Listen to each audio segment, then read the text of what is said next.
अब हम प्रश्न छठवां सॉल्व करेंगे। तो 3x बटे 2 ऋण 5y बटे 3 बराबर ऋण 2 को समीकरण 1 मान लेंगे तथा x बटे 3 धन y बटे 2 बराबर 13 बटे 6 को समीकरण 2 मान लेंगे।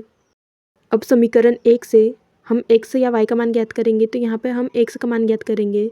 अब इसको सॉल्व करेंगे तो एलसीएम 2 और 3 का 6 आएगा, 2 से 6 में भाग देंगे तो 3 आएगा और 3 का गुना 3x में करेंगे तो 9x आएगा। ऋण 3 का भाग 6 में देंगे तो 2 आएगा और 2 का गुना 5y में करेंगे तो 10y आएगा। अब इसको सॉल्व करेंगे तो 9x ऋण 10y, अब 6 उधर पक्षांतर होगा तो गुने में आएगा, तो 6 और गुणित 2 होगा तो ऋण 12 आएगा।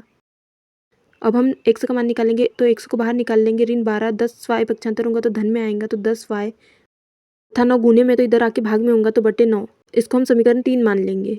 अब समीकरण 3 से x का मान समीकरण 2 में रखने पर अब हम समीकरण 2 लिखेंगे। अब x का मान रखेंगे तो ऋण 12 धन 10y बटे 9 बटे में 3 आएगा, धन y बटे 2 बराबर 13 बटे 6। अब इसको सॉल्व करेंगे तो 3 के बटे में 1 है तो संख्या पलट जाएंगी, तो ऋण 12 धन 10y बटे 9 गुणित 1 बटे 3 होंगे, धन y बटे 2 बराबर 13 बटे 6। अब इसको सॉल्व करेंगे तो ऋण 12 धन 10y बटे 9 का गुना 3 में करेंगे तो 27 आएगा, धन y बटे 2 बराबर 13 बटे 6।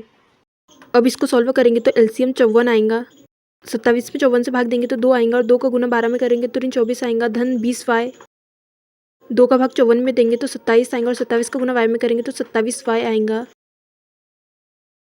बराबर 13 बटे 6।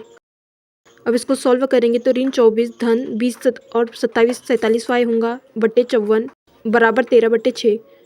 अब 6 से 54 9 बार कट जाएगा।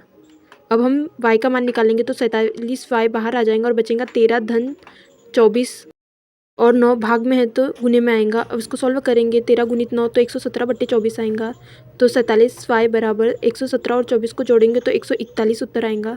अब y बराबर 141 47 गुने में तो उधर भाग में आएगा, तो y का मान हमें 47 से 141 3 बार कटेगा तो y का मान हमें 3 प्राप्त होगा। अब y का मान समीकरण 3 में रखने पर अब समीकरण 3 में मान रखेंगे तो हम समीकरण 3 को लिखेंगे। अब हम मान रखेंगे तो x बराबर ऋण 12 धन 10 गुणित 3 बटे 9। इसको सॉल्व करेंगे तो 112 बराबर ऋण 12 धन 30 बटे 9, तो धन ऋण ऋण होगा और 30 में से 12 जाएगा तो 18 बटे 9 आएगा। अब 9 से 18 2 बार कटेगा तो x का मान हमें 2 प्राप्त हुआ।